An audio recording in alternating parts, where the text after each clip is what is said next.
Hi friends, welcome to my channel. ಎಲ್ಲರೂ ಹೇಗಿದ್ದೀರಾ? ತುಂಬ ಚೆನ್ನಾಗಿದ್ದೀರಾ ಅಂತ ತಿಳ್ಕೊಳ್ತಾ ಇದ್ದೀನಿ.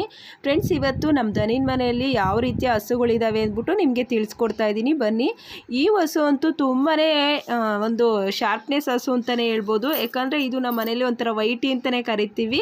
ತುಂಬಾ ಹಾಲು ಕೊಡುತ್ತೆ. ಜರ್ಮನ್ ಶೆಪರ್ ಅಂತ ಹೇಳ್ಬಿಟ್ಟು ಹೆಂಗೆ ಕರೀತಾರೆ ಇಲ್ಲ, ಅದರಲ್ಲಿ ನಾಯಿಗಳೆಲ್ಲ ಆ ಥರ ಕರೀತಾರೆ.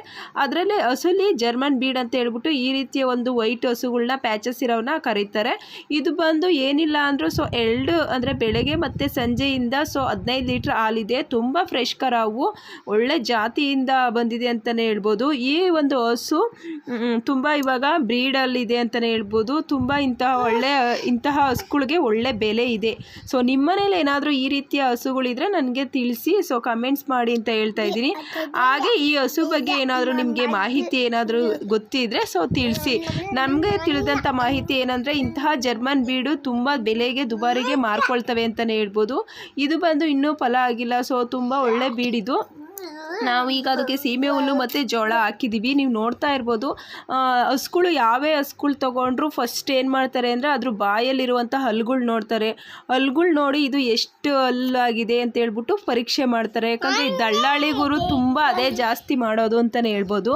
ದಳ್ಳಾಳಿಗಳ ಕೆಲಸನೇ ಅಷ್ಟು. ಹಸುಗಳಲ್ಲಿ ಎಷ್ಟು ಹಲ್ಲಾಗಿದೆ ಮತ್ತು ಕಾಲೆಲ್ಲ ಕರೆಕ್ಟಾಗಿದ್ದಾವ ಇವನ್ನೇ ಜಾಸ್ತಿ ಚೆಕ್ ಮಾಡ್ತಾರೆ. ಹಾಗೆ ನೀವು ನೋಡ್ತಾ ಇರ್ಬೋದು, ನಾನು ಈ ವಿಡಿಯೋದಲ್ಲಿ ತೋರಿಸ್ತಾ ಇರುವಂಥ ಹಸು ಯಾವ ಥರ ಅಂದರೆ ಇದೆ, ಎಷ್ಟು ಹಾಲು ಕೊಡುತ್ತೆ, ಕಾಲು ಯಾವ ಥರ ಇದೆ, ಪ್ರತಿಯೊಂದು ಚೆಕ್ ಮಾಡ್ತಾರೆ ದಳ್ಳಾಳಿಗಳು. ಯಾಕಂದರೆ ದಳ್ಳಾಳಿಗಳು ಒಬ್ಬರಿಂದ ಇನ್ನೊಬ್ರಿಗೆ ಹಸು ಕೊಡಿಸ್ಬೇಕು ಅಂದರೆ ಆ ಹಸುವಿನ ಬಗ್ಗೆ ತುಂಬ ನೀಟಾಗಿ ತಿಳ್ಕೊಂಡಿರ್ತಾರೆ.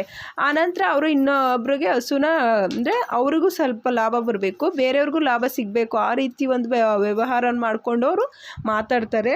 ಈ ಹಸು ಬಂದು 12 ಲೀಟ್ರು 15 ಲೀಟ್ರ್ ಹಾಲು ಮೇಲೆ ಇದೆ ಅಂತಲೇ ಹೇಳ್ಬೋದು, ನೋಡ್ಬೋದು. ಮತ್ತು ಇನ್ನೊಂದೇನು ಅಂದರೆ, ಇಂಥ ಹಸುಗಳ್ನ ಕಟ್ಕೊಂಡಿದ್ದ ತಕ್ಕನಾಗಿ ನಾವು ಸ್ವಚ್ಛತೆ ಕಾಪಾಡಬೇಕು. ಇಲ್ಲ ಅಂದರೆ ತುಂಬ ಕಷ್ಟ ಆಗುತ್ತೆ. ಯಾಕಂದರೆ ಸಗಣಿ ಇಟ್ಟು ಇವು ಒಂದು ಸ್ವಲ್ಪ ಗಲೀಜು ಮಾಡಿಕೊಂಡು ಅಂದರೆ ತುಂಬ ಈ ವೈಟ್ ಇರೋದು ಬ್ಲ್ಯಾಕ್ ಆಗಿಬಿಡುತ್ತೆ ಅಂತಲೇ ಹೇಳ್ಬೋದು. ಆಲ್ಮೋಸ್ಟ್ ನಾವು ದಿನ ಬೆಳಗ್ಗೆ ಮತ್ತು ಸಂಜೆ ಅಂದರೆ ಆಲ್ಮೋಸ್ಟ್ ಕೈಲಾದಷ್ಟು ಮೈ ತೊಳೆದ್ರೇ ಇಂಥ ಹಸುಗಳು ಮೇಂಟೈನ್ ಮಾಡೋಕ್ಕಾಗೋದು. ಇಲ್ಲ ಅಂದರೆ ಕೆಚ್ಚಲು ಬಾವು, ಹಾಲು ಬಾವು ಈ ರೀತಿ ಆಗ್ಬಿಟ್ಟು ನಮ್ಮ ಹಾಲು ಅಂದರೆ ಡೈರಿಲಿ ತುಂಬ ಒಂದು ಕ್ವಶನ್ಗಳು ಕೇಳಬೇಕಾಗಿರೋ ಸಂದರ್ಭಗಳು ಬರ್ತವೆ. ಅದಕ್ಕೋಸ್ಕರ ನಾವು ಇಂಥ ಹಸುಗಳು ತಂದಿದ್ದ ತಕ್ಕನಾಗೆ ನಾವು ಸ್ವಚ್ಛತೆನ ಕಾಪಾಡಬೇಕು ಅಂತಲೇ ಹೇಳ್ತೀನಿ. ಇಂಥ ಹಸುಗಳು ಏನಾದರೂ ನಿಮ್ಮ ಮನೇಲಿದ್ದರೆ ನೋಡಿ, ನಾನು ತೋರಿಸ್ತಾ ಇದ್ದೀನಿ. ಒಂದ್ರ ಪಕ್ಕ ಒಂದು ಹಸುಗಳಿದ್ದಾವೆ. 2 ಹಸುನು ಒಂದೇ ಸಲ ತೊಗೊಂಬಂದಿದ್ದು. ನಮ್ಮ ಮನೇಲೇನು ಹುಟ್ಟಿದ ಹಸುಗಳಲ್ಲ ಇವು. ನಾವು ದುಡ್ಡು ಕೊಟ್ಬಿಟ್ಟು ತೊಗೊಂಬಂದಿದ್ದಂಥ ಹಸುಗಳು. ಹಾಗೆ ನೀವು ನೋಡ್ತಾ ಇರ್ಬೋದು ಹಸುಗಳು ಯಾವ ರೀತಿ ಇದ್ದಾವೆ ಅಂದ್ಬಿಟ್ಟು.